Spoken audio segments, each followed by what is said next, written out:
चौधरी शुजात मुस्लिम विकाफ के सदर बरकरार। इलेक्शन कमीशन ने सेंट्रल वर्किंग कमेटी का फैसला मुस्तरद कर दिया।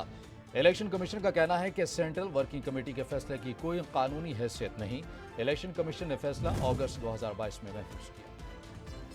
पीटीआई रहनुमा फवाद सऊदी की जमानत बाद गिरफ्तारी की दरख्वास्त अदालत की जानिब से तलब करने के बावजूद प्रोसिक्यूशन की तरफ से कोई अदालत में पेश ना हो सका। दरख्वास्त जमानत पर समाअत कल 2:15 बजे तक मुलतवी कर दी गई। नेबरा ने KLD सार्फिन के लिए बिजली 10 रुपये 80 पैसे और दीगर सार्फिन के लिए 2 रुपये 31 पैसे सस्ती करने की मंजूरी दे दी। बिजली सार्फिन को फरवरी के बिल्स में रिलीफ मिलेगा।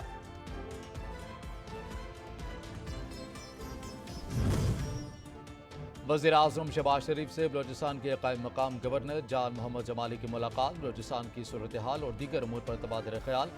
शहबाज शरीफ का कहना था कि बलोचिस्तान की तरक्की हुकूमत की अवलीन तरजीह है। बलोचिस्तान की महरूमियों का अजाला करेंगे। बलोचिस्तान के नौजवानों को रोजगार के यकसा मौक़े फराहम करेंगे।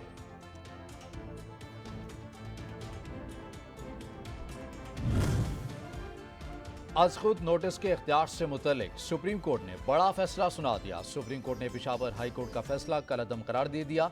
अदालत ने फैसले में कहा कि हाई कोर्ट आर्टिकल 199 के तहत आज खुद नोटिस लेने का इख्तियार नहीं रखती। सुप्रीम कोर्ट को आज खुद नोटिस का इख्तियार हासिल है।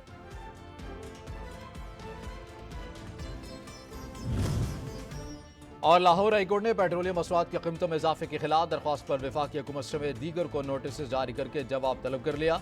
दरख्वास्त गुजार की जानिब से मौक़िफ़ इख्तियार किया गया है कि अदालत पेट्रोलियम मसवाद की कीमतों में इजाफे को कलअदम करार दे।